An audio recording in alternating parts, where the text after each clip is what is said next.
Ampitomoana mandrakariva ho amintsika rehetra riavana ny fahasoavana sy ny fiadanana avy amin'Andriamanitra raintsika sy Jesosy Kristy tompontsika. Mantsika eny am-pelatanana ny salamo fahasivy ambin'ny folo ny andininy fahafito hatramin'ny fahiraika ambin'ny folo. Au verset 11, psaume 19, verset 7 au verset 11. Ensuite, nous allons chanter un cantique. Levons-nous.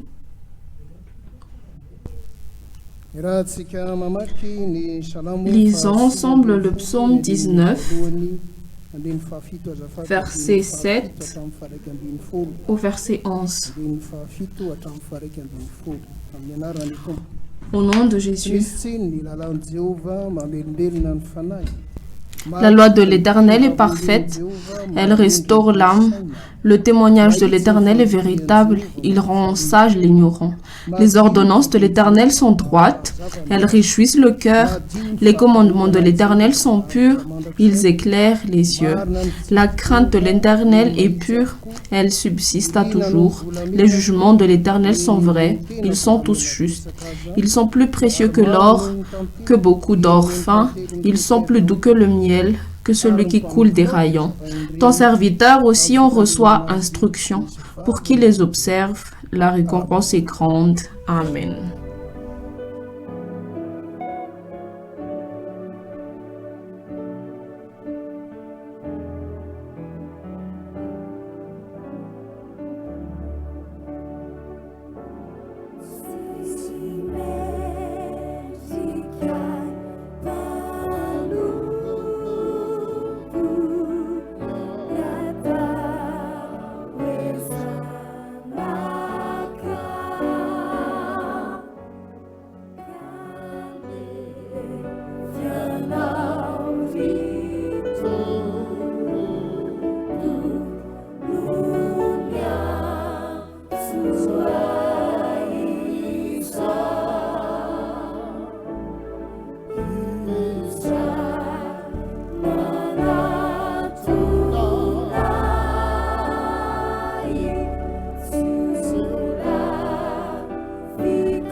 Bye.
Dieu, notre Père, Jésus-Christ, Saint-Esprit, nous te louons à travers ce chant. Nettoie-nous et purifie-nous et parle, Seigneur, à ta manière. Amen.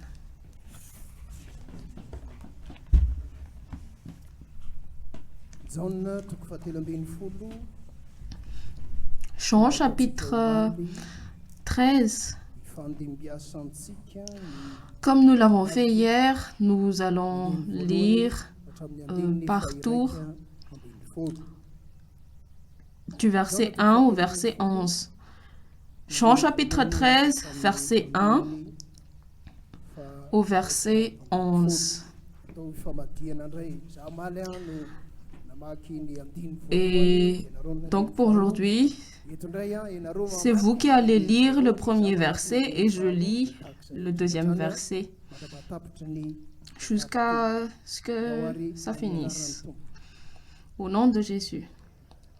Avant la fête de Pâques, Jésus, sachant que son heure était venue de passer de ce monde au Père et ayant aimé les siens qui étaient dans le monde, mit le comble à son amour pour eux. Pendant le souper, lorsque le diable avait déjà inspiré au cœur de Judas Iscariote, fils de Simon, le dessein de le livrer, Jésus, qui savait que le Père avait remis toutes choses entre ses mains, qu'il était venu de Dieu et qu'il s'en allait à Dieu, se leva de table, ôta ses vêtements et prit un linge dont il se ceignait. Ensuite, il versa de l'eau dans un bassin et il se mit à laver les pieds des disciples et à les essuyer avec le linge dont il était ceint. Il vint donc à Simon-Pierre et Pierre lui dit « Toi, Seigneur, tu me laves les pieds ?» Jésus lui répondit « Ce que je fais, tu ne le comprends pas maintenant, mais tu le comprendras bientôt. » Pierre lui dit « Non, jamais tu ne me laveras les pieds. » Jésus lui répondit « Si je ne te lave, tu n'auras point de part avec moi. » Simon-Pierre lui dit « Seigneur, non seulement les pieds, mais encore les mains et la tête. » Jésus lui dit « Celui qui est lavé n'a besoin que de se laver les pieds pour être entièrement pur. Et vous êtes purs, mais non pas tous. » Car il connaissait celui qui le livrait. C'est pourquoi il dit « Vous n'êtes pas tous purs. » Saint-Père, sanctifie-nous par la vérité. Ta parole est vérité. Amen. Je vais prendre les deux versets, ce qui se relie à ce qu'on en a parlé hier.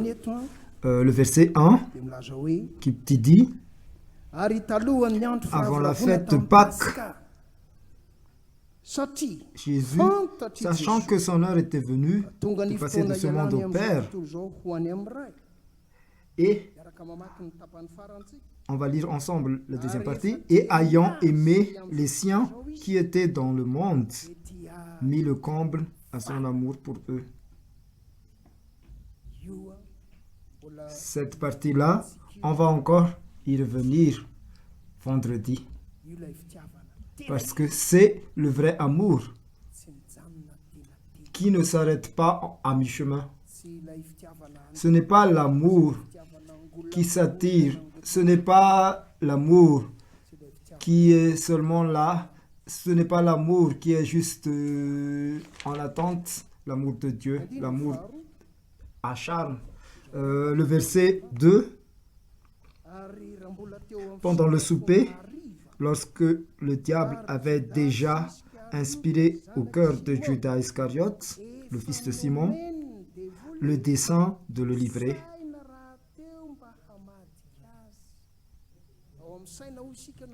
On a dit que l'idée vient du cerveau. Est-ce que c'est vraiment ton idée? C'est ce que j'ai dit Quand quelqu'un essaie de vous charmer, vous approcher, demandez-lui est-ce que c'est vraiment ton idée ou ça vient du diable? Parce que ça fait penser. L'autre va peut-être répondre, tu me traites de diable. Il ne répond pas. Dis juste au revoir et passe à autre chose. Parce que on a dit que ces deux versets-là nous introduisent dans le thème du jour qui est l'amour pur et l'amour qui purifie. Dans ce que on vient de lire selon l'évangile de Jean, Simon a dit que jamais Dieu lui lavera ses pieds parce que c'est le travail des esclaves. Donc lui, à ce moment-là, Jésus lui a dit, si je ne te lave pas, tu n'auras pas part en moi. Donc, en Jésus, on a un point de vue différent par rapport au fait de juste laver les pieds. Donc, Simon-Pierre, lui, il a refusé. Mais Jésus, il a juste répondu, si tu ne veux pas, tu n'auras pas part en moi. Après, lui, Simon-Pierre, lui, il a dit, donc lave-moi entièrement tout le corps. Mais après, Jésus lui a dit, tu as déjà été lavé, donc c'est plus nécessaire. Juste les pieds. L'amour, sans l'amour pur et l'amour qui purifie, que Dieu essaie de montrer à l'œil nu, laver les pieds. C'est très important. Selon Luc, on va voir ce qu'on a vu hier, Luc chapitre 10, verset 27.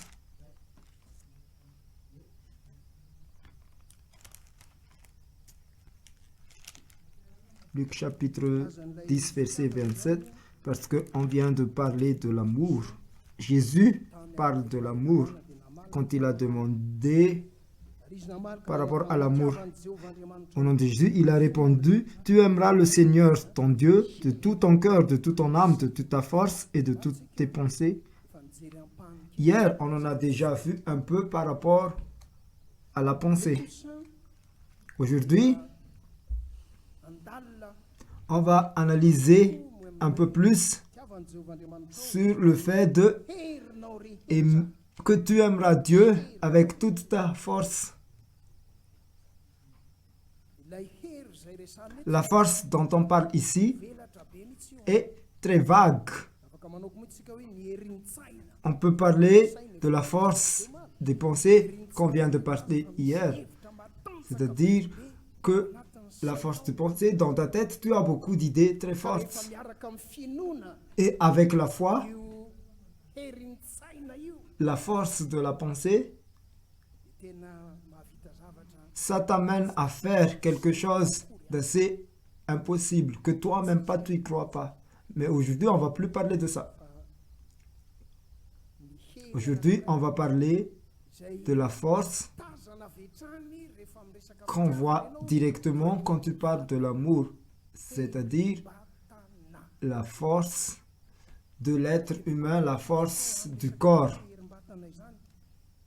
On peut parler beaucoup de choses dans la force du corps. Pourquoi un jeune homme, une jeune fille,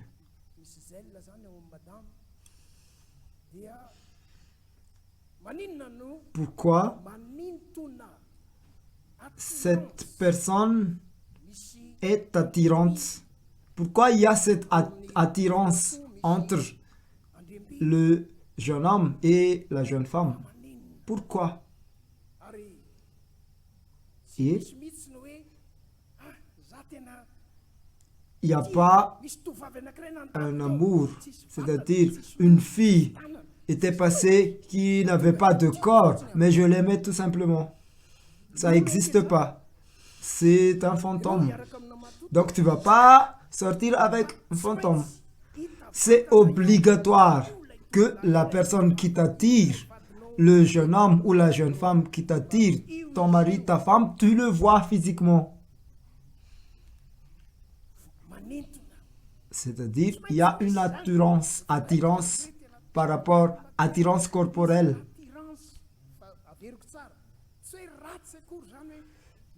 Je répète, voir une personne, tu sens ton cœur battre pour cette personne, ne te presse pas à dire je t'aime. Quand ton cœur bat, remercie Dieu parce que tu es normal. C'est normal. On a besoin de ça en tant qu'être vivant. Mais si tu te bases par cela, si tu bases le mariage par cela, prépare-toi que ça ne va pas aller loin. Quelque part, tu vas heurter quelque chose. C'est juste le début. Et il y a une vocation de Dieu, un appel de Dieu qui dit, c'est quoi cette vocation? Est-ce que c'est une vocation de mariage? Est-ce que tu es dans une vocation de célibat, Tu peux t'adresser à Dieu en disant, cette personne m'attire, c'est vrai, mais moi je veux offrir ma vie à toi, je vais rester célibat. Dieu, il va juste répondre, d'accord, et tu vas devenir une sœur ou un frère, ou tu peux aussi ne rien faire. C'est-à-dire, pas une sœur, pas un frère, pas un prêtre, tu fais rien tout court. Si tu n'as pas compris, demande à la personne qui est assise à côté de toi.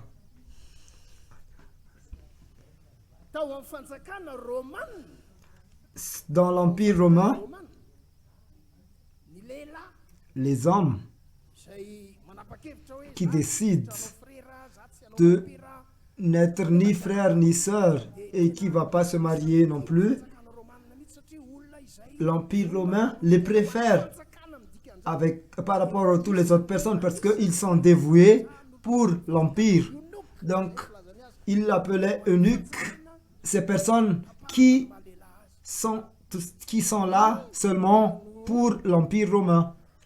C'est-à-dire, ils ne vont pas se marier, ils ne vont pas être réservés à Dieu, mais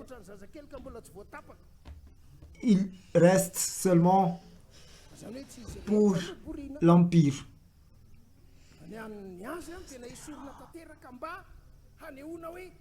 Donc c'est un signe qui fait en sorte que tu vas appartenir à l'Empire. Tu vas être eunuque et tu vas être à l'Empire. Oui. Et cette personne-là, il va mettre toute la force qu'il a à servir l'Empire.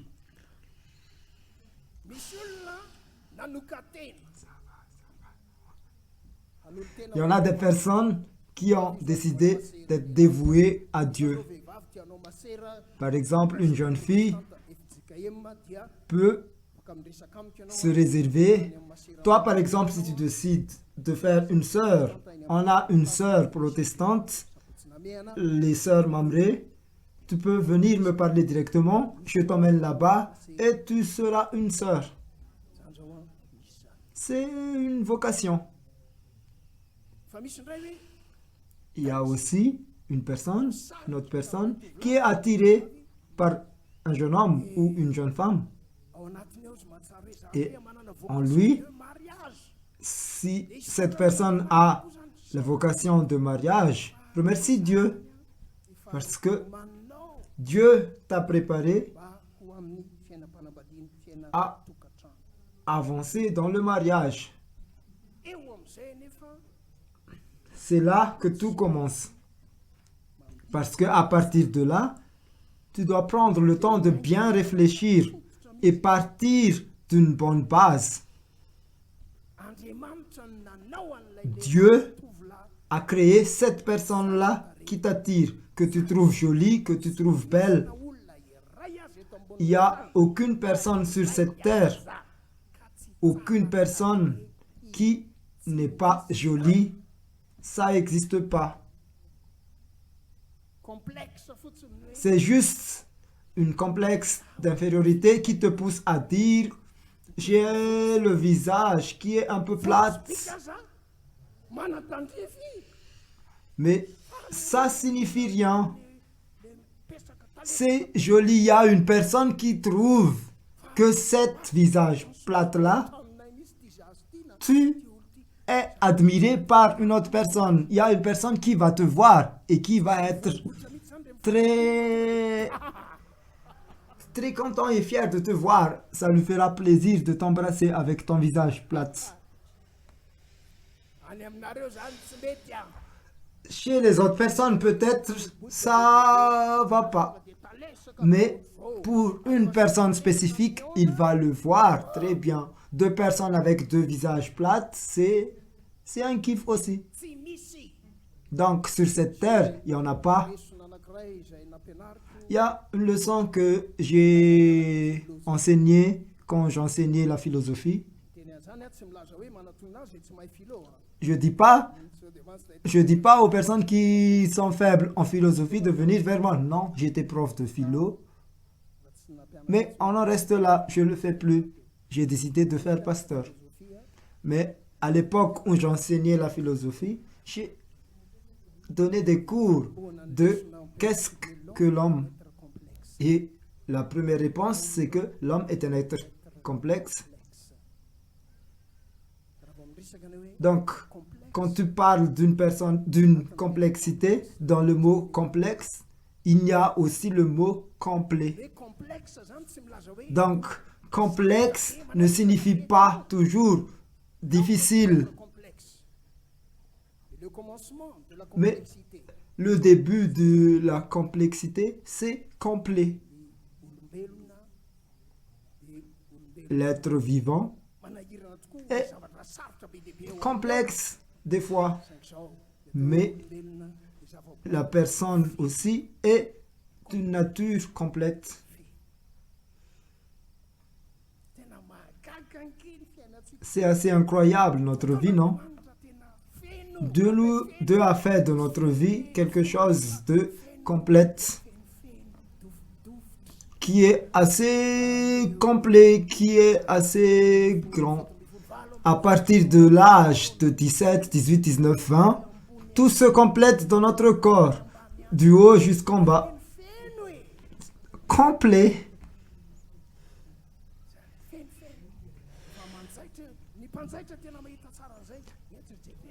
Les couturiers, couturières sont spécialistes de ça.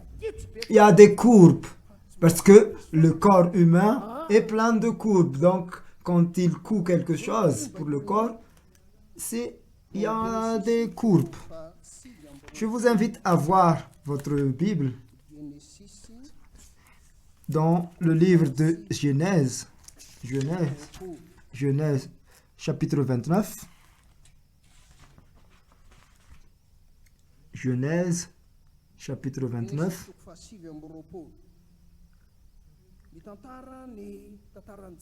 L'histoire de Jacob qui habitait ses beaux-parents, qui est aussi son oncle. Et là, il a trouvé sa femme. Tu liras tout le chapitre à la maison, mais on va lire ensemble le verset 17. Genèse, chapitre 29, verset 17, au nom de Jésus. Léa avait les yeux délicats, mais Rachel était belle de taille et belle de figure. Léa était l'aînée et Rachel était sa petite sœur. Il a dit, Léa avait les yeux délicats. Regardez la personne à côté de toi et demande-lui de faire les yeux délicats. Si elle arrive. Donc là, on voit aussi que selon la Bible, des fois, on doit aussi avoir les yeux délicats. Pas toujours très sévère, avec les yeux grands ouverts. L'amour a parfois besoin que tu sois délicat. D'un côté, on vient de lire, Rachel était belle de taille. Belle de taille, ça signifie une bonté de corps, du haut jusqu'en bas, et de belles figures.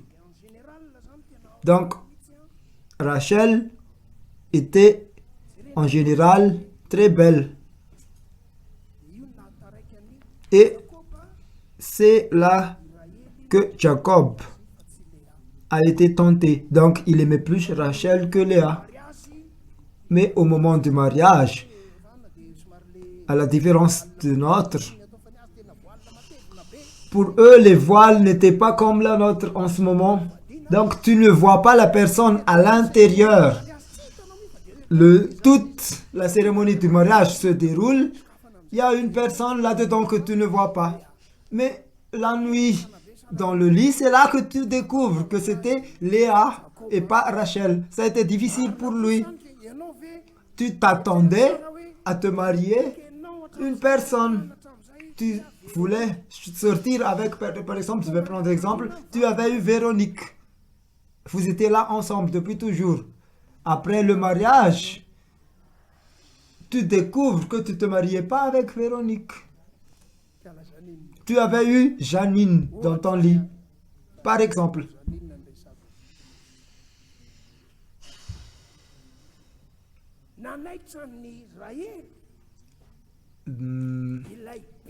Rachel avait cette physique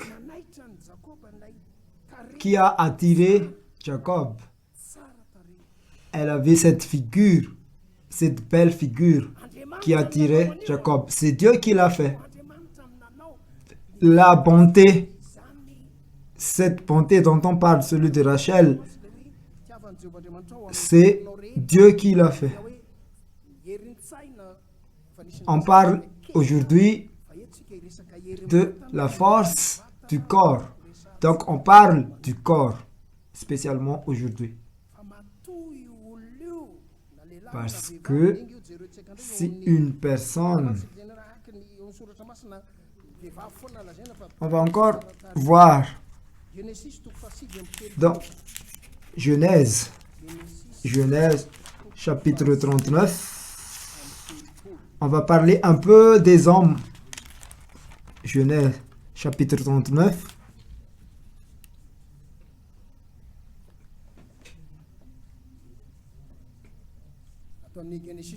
Genèse chapitre 39.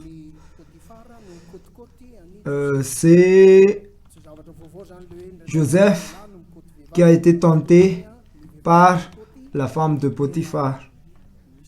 Donc, les tentations viennent des deux côtés. C'est pas toujours l'homme qui est tenté qui va vers la femme. Des fois, c'est la femme aussi qui est tentée par l'homme. Hier, j'ai parlé avec une personne. Donc, en ce moment, c'est assez logique aussi. Dans cette histoire, c'est la dame qui tente Joseph. Dans le verset 6 qu'on va lire ensemble, Genèse, chapitre 39, verset 6, au nom de Jésus. Il abandonna aux mains de Joseph tout ce qui lui appartenait, et il n'avait avec lui d'autre soin que celui de prendre sa nourriture. Or, Joseph était beau de taille et beau de figure. C'est ce qu'on vient de lire. C'est ce qu'on vient de lire à propos de Rachel. Parce que la Bible ne parle pas des filles qui sont belles de taille et belles de figure. Il y a aussi les hommes qui sont beaux de taille et beaux de figure. Et je répète, c'est Dieu qui a fait ça. Dans quel but? Dans le but dans deux buts bien distincts. C'est Dieu qui a créé ce corps attirant, qui est beau.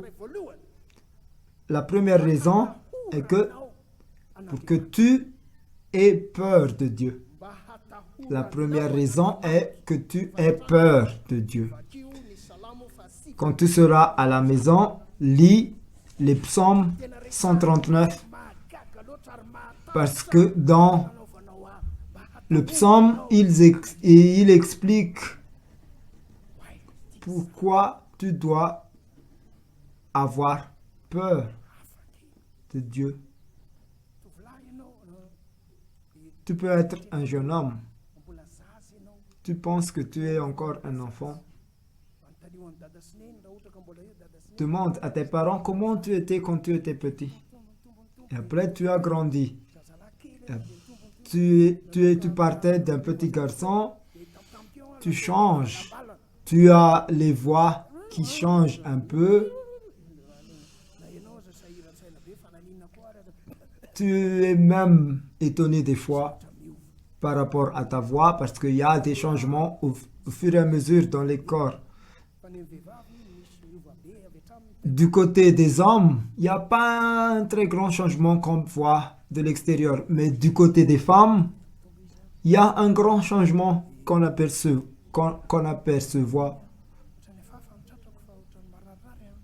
Pour les filles, il y a un changement au niveau des poitrines, par exemple.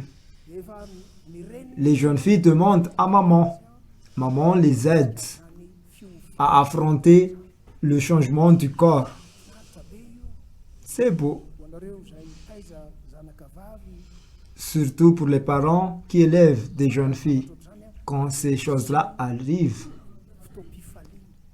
prenez un moment de joie, expliquant à l'enfant qu'il change et qu'elle devient de plus en plus belle en Dieu. Explique bien que c'est pour Dieu. Donc, s'il y a d'autres personnes qui essaient de toucher, dis-lui que c'est pour Dieu. C'est pas pour tout le monde. Il y a ce grand changement dans la vie de cette personne. C'est Dieu qui a fait ce changement. Ça dit aussi, parce que j'ai dit il y a deux raisons. La première est d'avoir peur de Dieu. Le second est pour que tu commences à faire attention à tes relations vis-à-vis des autres, à tes relations avec les autres personnes. Parce que c'est Dieu qui t'a fait. C'est Dieu qui est la source de ta vie. C'est Dieu la source de vie.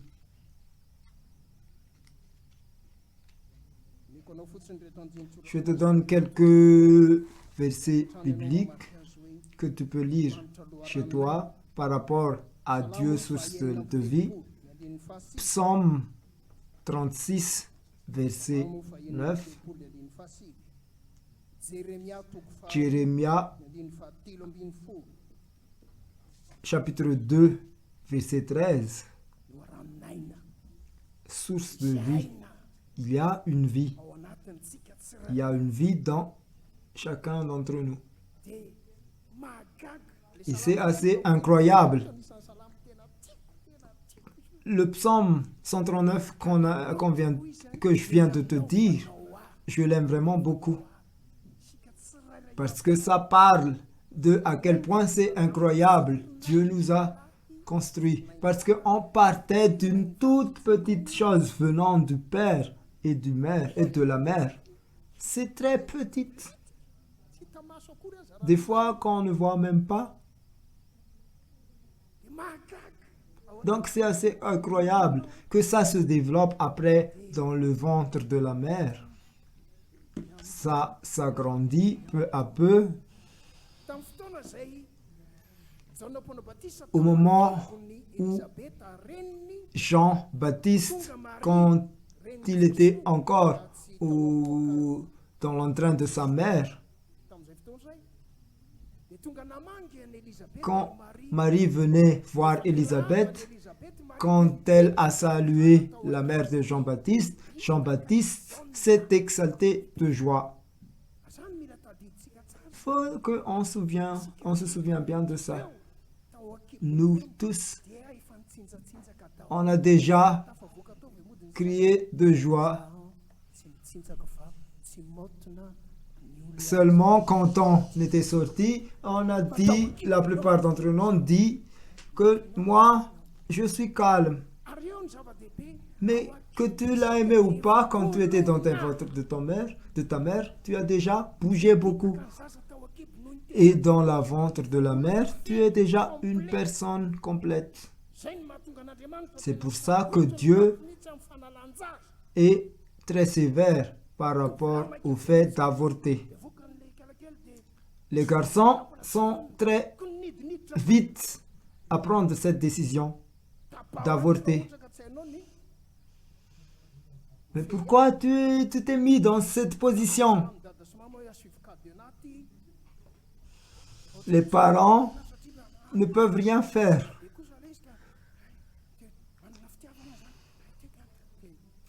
J'ai de l'amour, j'aime une personne. Tu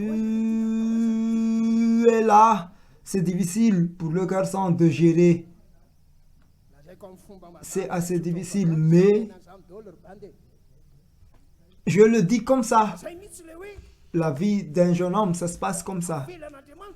Mais Dieu fait ça dans ta vie, pas pour en abuser, mais pour que tu fais attention à tes relations vis-à-vis des autres personnes. Vis ton corps est la face extérieure de la vie. Tu le sais parce que quand tu te fais mal et ça te fait mal quand on fait quelque chose sur ton corps, ça porte atteinte à ta vie. C'est le chair qui subit une égratignure, mais c'est la vie qui en souffre. Donc, il y a une grande relation entre le corps et ta vie. Il y a beaucoup de termes qui se rattachent aux enfants, qui sont ralliés à la vie. Les parents ont fait beaucoup de choses. Les parents ont subi beaucoup de choses. Les parents ont fait beaucoup de choses pour que tu sois là. Ça prend des efforts pour t'avoir toi en tant qu'enfant.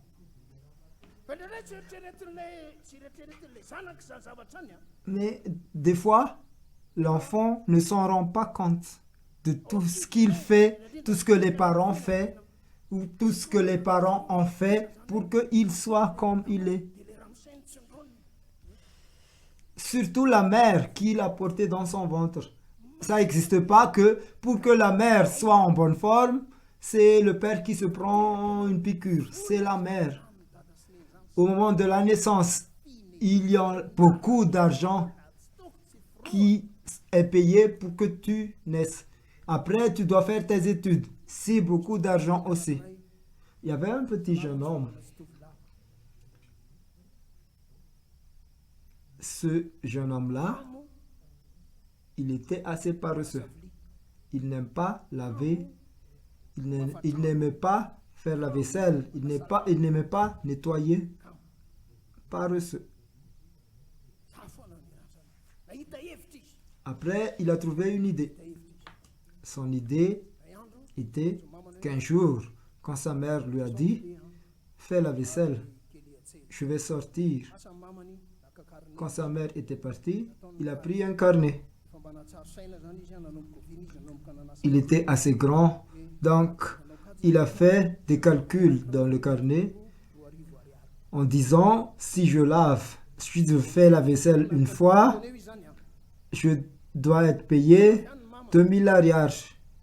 Il a fait le calcul. Après, il était venu vers sa mère et a dit, j'ai fait la vaisselle. Je te montre ce carnet. On a une nouvelle entente. Tu dois me payer de l'argent par rapport aux vaisselles que j'ai fait depuis que j'étais tout petit. Donc sa mère lui a dit, d'accord, tu fais des calculs. Attends, je vais essayer de voir comment je vais te payer. Sa mère a pris un carnet à son tour. Elle a fait le compte de l'argent qu'elle a dépensé, le prix de l'allaitement. Un seul allaitement, c'était 2000 arrières. Donc 2000 arrières par allaitement pendant une journée, quand il était petit, jusqu'il soit grand. Et après, il était revenu vers sa mère. Je vais te payer la somme que tu m'as demandé par rapport aux vaisselles, mais toi aussi, tu vas me payer en retour tout ce que je t'ai donné. Parce que quand tu pars au restaurant, quand tu manges, tu payes de l'argent, non? Donc, paye-moi l'allaitement depuis que tu étais petit. C'est là que le petit garçon s'est rendu compte. Il faut faire attention aux relations. C'est délicat, la vie d'une personne. C'est précieux, la vie. C'est précieuse, la vie d'une personne. Aime Dieu avec toute ta force. Dieu a pris soin, Dieu a fait beaucoup de choses pour notre vie. Je vais donner quelques chiffres qui vont t'aider à bien comprendre. Dans notre corps, il y a les cellules. Le nombre des cellules dans la vie d'une personne, dans le corps d'une personne, pardon, quand il a 15-16 ans, les cellules moyennes dans le corps humain peut aller jusqu'à 30 000 milliards. 30 000 milliards de cellules. Ce sont les nombres de cellules qui forment un corps humain. Quand tu arrives à la maison, essaie un peu de faire le compte. 30 000 milliards de cellules. Toi qui es assis là, il y a 30 000 milliards de cellules qui forment en toi. Si tu vends les cellules en arrière, donc le corps entier, tu as 30 000 milliards d'arrière. Dis à la personne à côté de toi, tu coûtes cher 30 000 milliards d'arrière. Donc s'il y a une personne qui vient vers toi, réponds-lui 30 000 milliards minimum. S'il n'a pas, vas-y, continue tes études. Dans le corps humain de 15-16 ans et plus, il y en a beaucoup d'eau. Il y a l'os petit, l'os grand, mais il y en a beaucoup. Il y a à peu près 200 os dans ton corps et qui pèsent pas plus de 10 kilos. Est-ce que tu t'en rends compte? 200 os, mais qui ne pèsent pas plus de 10 kilos. C'est assez incroyable, non? Ça te fait penser. Est-ce que tu veux essayer? Essaie de penser que un os est en métal. Donc, un os pèse 1 kilo. Tu as 200 os dans toi. Donc, ça va donner 200 kilos. Comment tu comptes bouger? Les bus vont-ils te prendre avec 200 kilos? Mais C'est incroyable la façon dont Dieu nous a fait dans ton effet. Quand tu regardes la peau, il y a beaucoup de couches dans le peau. Et les couches de peau que tu as est au nombre de 2 millions de couches.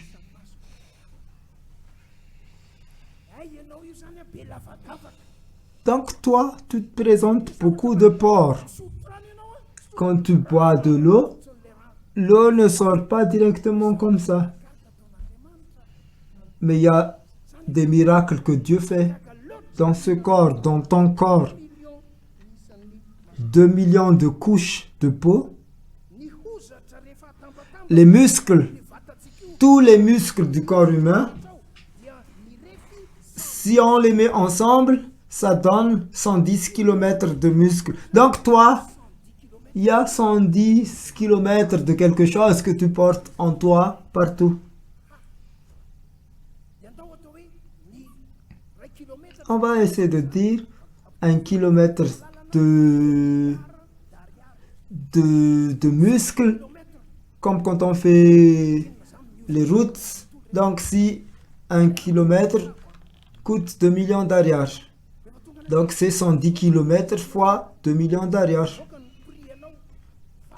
Essaie de rassembler tout ça, tous les prix que je viens de mentionner.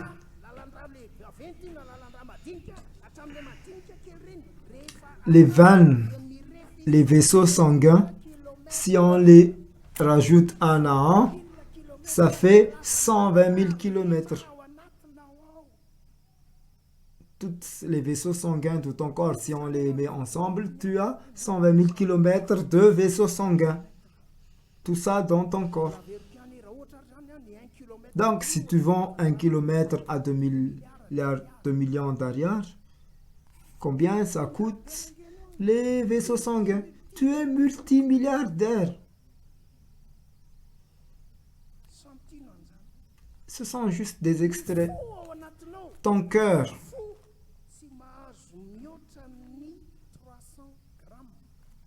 C'est obligatoire, ça pèse pas plus de 300 grammes. Si ça pèse plus que ça, c'est-à-dire tu vas plus très bien. Ton cœur bat et le cœur qui bat n'a jamais le droit de dire je vais cesser de battre juste 30 secondes. Dans le ventre de ta mère, ça commence à battre et ça s'arrête jamais tous les jours. Parce que dans une journée, le cœur d'une grande personne ou même des bébés fait au moins 100 000 battements. 100 000 battements de cœur pendant une journée. Tu n'es même pas au courant de ça, mais ça se passe dans ton corps. Tous nos cœurs n'arrêtent pas de danser tous les jours. 100 000 battements tous les jours.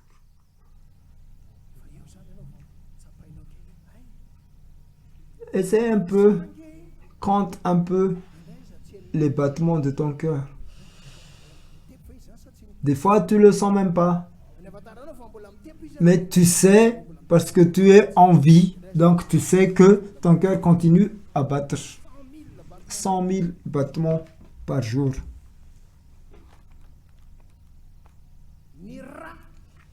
Le sang, là où la vie réside,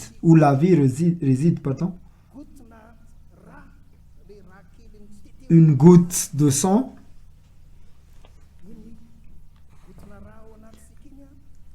la goutte de sang, dans moins d'une minute, fait le tour du corps. Une goutte de sang fait le tour de ton corps en 1 minute. en moins d'une minute. Est-ce qu'il y a une personne capable de faire ça? Ce sont des extraits, je te dis. Donc, essaie d'imaginer, toi qui es là, très belle, très beau de l'extérieur. Une personne vient vers toi, te dit « Je t'aime ». Ta réaction? Tu fais un peu la difficile. Tu fais le pas très intéressé. Oui. Après, il te demande encore comment, parce que j'arrive pas à dormir. Est-ce que tu peux me répondre? Tu parles à tes amis, à une telle personne qui m'a dit je t'aime, qui semble m'aimer. Donc après, il y a les amis de la jeune fille qui disent mais réponds, pourquoi tu réponds pas? Dis oui. Donc tu dis ok, on sort ensemble. Toi qui es milliardaire, tu as été acheté par un simple je t'aime. Il n'a même pas payé.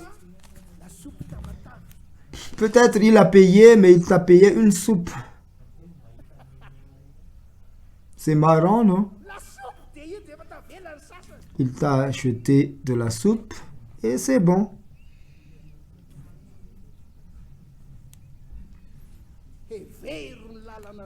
Pense.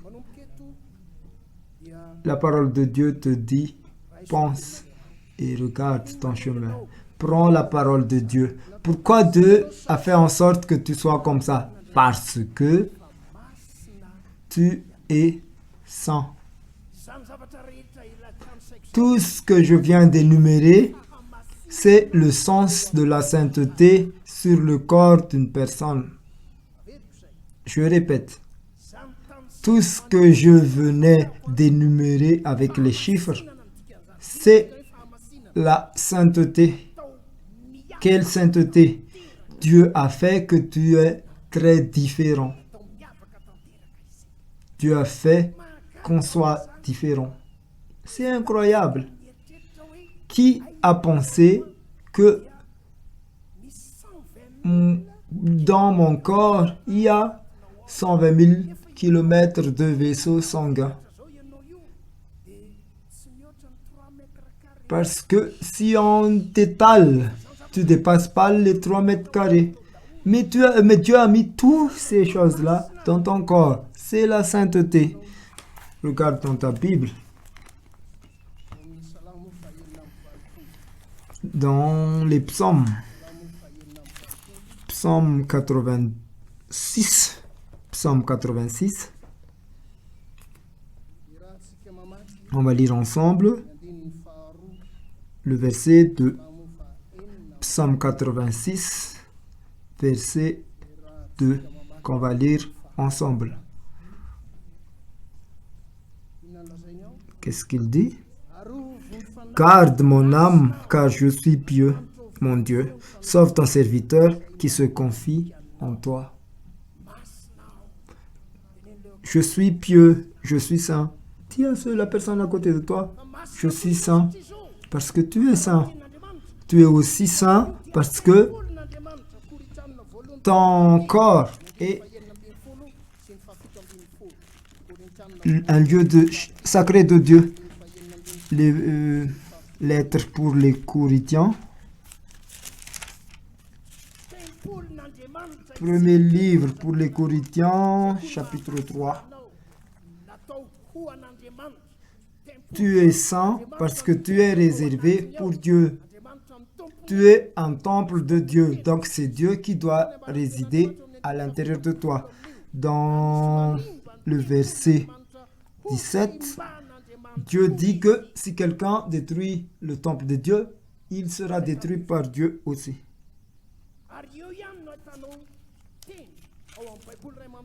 Et c'est le seul endroit où tu dis que si tu te détruis ou que quelqu'un te détruit, prépare-toi parce que Dieu va te détruire à son tour. Que ce soit une personne qui détruit son corps ou que ce soit une autre personne qui détruit le corps d'une autre personne parce que tu es saint. Redis à la personne à côté de toi qu'il est saint. Donc salue la personne à côté de toi. Si tu lis la parole de Dieu, c'est ce qui fait en sorte que nous, on est tous des personnes saintes. Des personnes saintes. La parole de Dieu dit que toutes les personnes sont saintes. Et toi qui es sainte,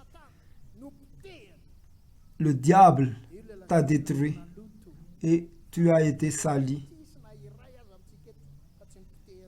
Il n'y a aucun d'entre nous qui peut dire qu'il n'a pas été victime du péché. Donc, c'est nécessaire qu'on te purifie. Tu as été pur, mais tu as été sali par le péché. Donc, il faut que tu sois purifié. Et c'est ce qu'on avait lu aujourd'hui dans l'évangile selon Jean, chapitre 13. L'évangile selon Jean, chapitre 13, on va revoir. Jean, chapitre 13, dans le verset 10, Jésus disait, « Celui qui est lavé n'a besoin que de se laver les pieds pour être entièrement pur. Et vous êtes purs, mais non pas tous. » Vous êtes purs, mais non pas tous. C'est Jésus lui-même qui a lavé. Il y a deux types. Il lave les pieds il a lavé les pieds des disciples, mais après, ils l'ont invité à venir à manger. Demain, on parlera de l'amour qui construit et de l'amour qui refait. Prions.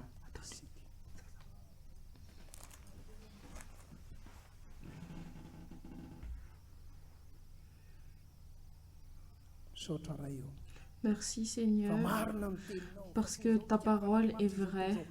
Tu dis que tu as donné ton Fils unique pour sauver ce monde.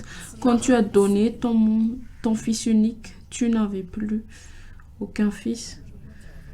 Mais parce que tu nous as tant aimés, tu as donné ton Fils unique afin que quiconque croit en lui ne périsse pas.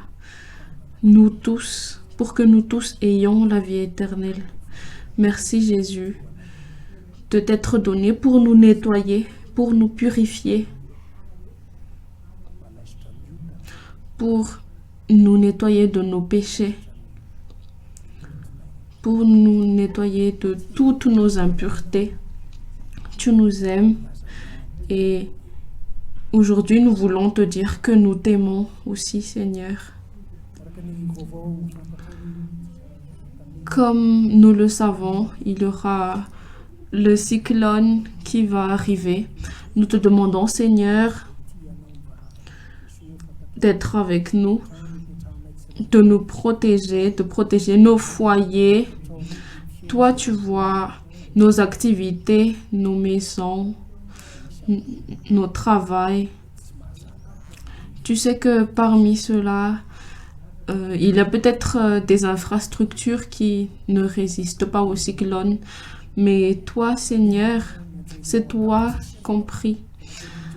Et comme on voit tes anges pour nous protéger, on croit en toi et on croit que tu envoies tes anges pour protéger nos foyers, nos activités, nos vies.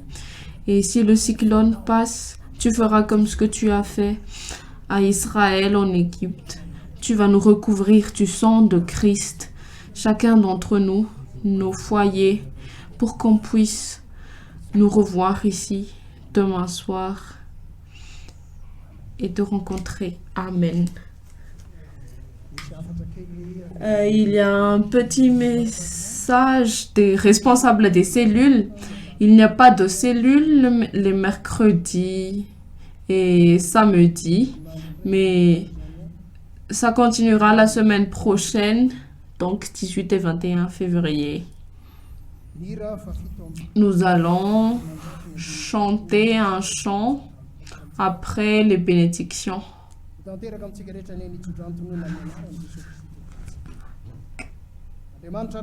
Que Dieu, Père de Jésus-Christ, vous purifie, nous purifie pour que nous soyons parfaits et que nous n'ayons aucune impureté quand Jésus-Christ va revenir et qui nous aime d'un amour infini. Amen.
À Dieu soit la gloire, au nom du Père et du Fils et du Saint-Esprit. Amen.